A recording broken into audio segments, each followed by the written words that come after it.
Let us go then, you and I, when the evening is spread out against the sky like a patient etherized upon a table. Let us go through certain half-deserted streets, the muttering retreats of restless nights in one-night cheap hotels and sawdust restaurants with oyster shells. Streets that follow like a tedious argument of insidious intent to lead you to an overwhelming question. Oh, do not ask, what is it? Let us go and make our visit.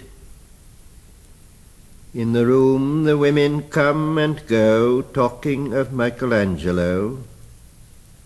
The yellow fog that rubs its back upon the window panes, the yellow smoke that rubs its muzzle on the window panes, licked its dung into the corners of the evening, lingered upon the pools that stand in drains, let fall upon its back the soot that falls from chimneys, slipped by the terrace, made a sudden leap, and seeing that it was a soft October night, curled once about the house and fell asleep. And indeed there will be time for the yellow smoke that slides along the street, rubbing its back upon the window panes. There will be time to prepare a face to meet the faces that you meet. There will be time to murder and create, and time for all the works and days of hands that lift and drop a question on your plate. Time for you and time for me, and time yet for 100 indecisions, and for 100 visions and revisions, before the taking of a toast and tea. In the room the women come and go, talking of Michelangelo. And indeed there will be time to wonder, do I dare, and do I dare? Time to turn back and descend the stair with a bald spot in the middle of my hair. They will say, how his hair is growing thin. My morning coat, my collar mounting firmly to the chin, my necktie rich and modest, but asserted by a simple pin. They will say, but how his arms and legs are thin. Do I dare disturb the universe? In a minute there is time for decisions and revisions, which a minute will reverse. For I have known them all already, known them all, have known the evenings, mornings, afternoons. I have measured out my life with coffee spoons. I know the voices dying with a dying fall beneath the music from a farther room. So how should I presume? And I have known the eyes already, known them all, the eyes that fix you in a formulated phrase. And when I am formulated, sprawling on a pin, when I am pinned and wriggling on the wall, then how should I begin to spit out all the butt ends of my days and ways? And how should I presume? And I have known the arms already, known them all, arms that are braceleted and white and bare, but in the lamplight down with light brown hair. Is it perfume from a dress that makes me so digress? Arms that lie along a table or wrap about a shawl. And should I then presume? And how should I begin? Shall I say, I have gone at dusk through narrow streets and watched the smoke that rises from the pipes of lonely men in shirt-sleeves, leaning out of windows. I should have been a pair of ragged claws scuttling across the floors of silent seas.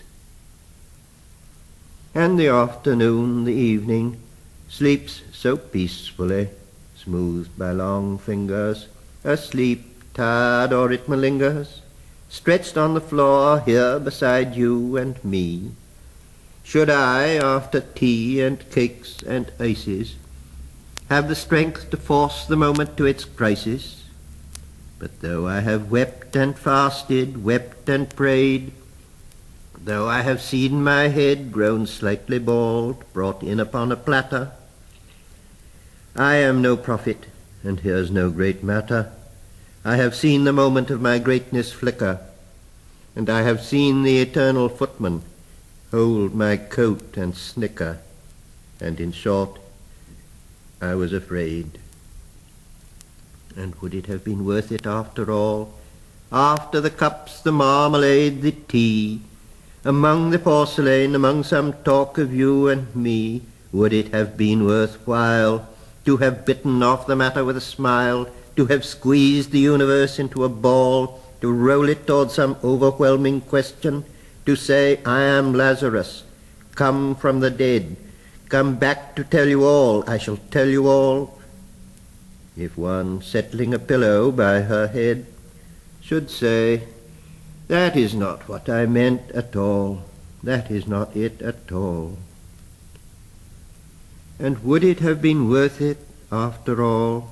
Would it have been worthwhile after the sunsets and the dooryards and the sprinkled streets, after the novels, after the teacups, after the skirts that trail along the floor, and this and so much more?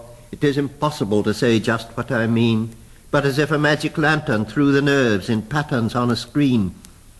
Would it have been worthwhile if one, settling a pillow or throwing off a shawl and turning toward the window, should say, that is not it at all, that is not what I meant at all?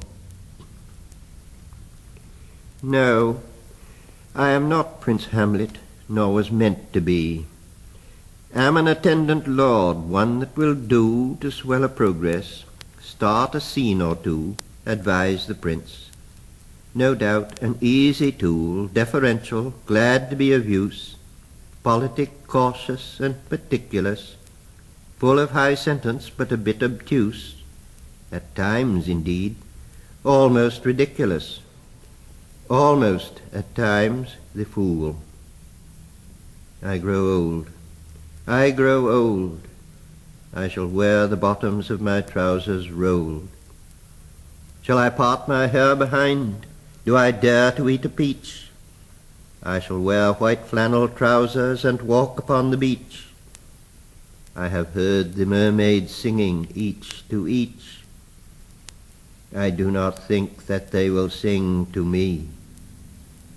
I have seen them riding seaward on the waves, combing the white hair of the waves blown back when the wind blows the water white and black. We have lingered in the chambers of the sea, by sea-girls wreathed with seaweed red and brown, till human voices wake us and we drown.